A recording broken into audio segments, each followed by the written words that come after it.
up tonight on News Central 34, a weekend of partying and football rivalry. Hear how police and students are preparing for Central Western Weekend. Live from Mount Pleasant's own, this is News Central 34 at 5. News Central 34, I'm Courtney Hunter. It's usually an exciting time, Central Western Weekend. In a little less than an hour, CMU takes on the Broncos, and it looks like there will be more police around to take on any rowdy partiers. The Mount Pleasant police say they are planning to increase their presence this weekend after a rash of vandalism to police cars in the area. The Department of Public Safety, as well as the Michigan State Police, will also be on hand to make sure the peace is preserved. Everybody knows about the historical rivalry between the Chippewas and the Broncos. This year, the competition makes its way to Central, making this a big weekend for a lot of students. Ourselves as the more spirited school of the two, that we can have friendly competition without getting into too much trouble. I'm hoping that everyone's got really good sportsmanship and we show that we're better than what they think we are.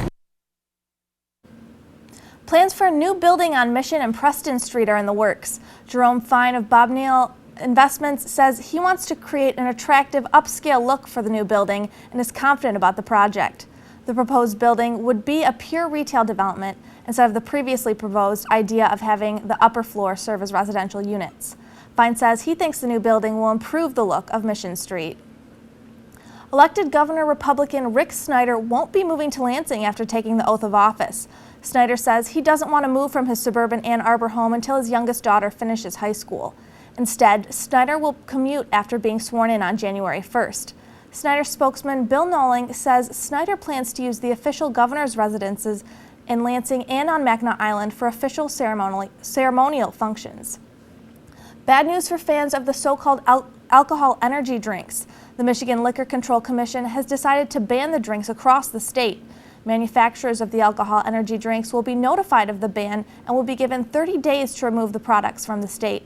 Recent studies and community concerns helped make the decision to back away from the LCC's previous decision to approve the alcohol energy drinks. A Coleman man was indicted on 7 counts of receiving child pornography and 1 count of possession of child pornography. Brad Stephen Hogard was in Bay City on Thursday in U.S. District Court.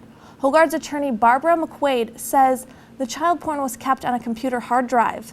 If convicted, Hogard could face up to 20 years in prison, a $350,000 fine, and up to 3 years of supervised release. 2 teenage men are recovering after they were allegedly beaten, burned, and left for death in Battle Creek.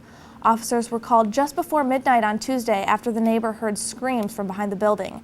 Investigators say the teens were kidnapped earlier in the day and were found tied up with cord and duct tape. Investigators say that the 2 victims were allegedly involved in a recent break-in at one of the 5 suspects' houses. A suburban Grand Rapids pharmacy has lost its license for allegedly redistributing medications from nursing homes. The Drug Enforcement Agency suspended the license of Kentwood Pharmacy for distributing narcotics. DEA agents said the pharmacy was redistributing the medications from at least 100 nursing homes in Michigan. Kentwood Pharmacy can still sell other medications, such as antibiotics, but is now barred from distributing controlled substances.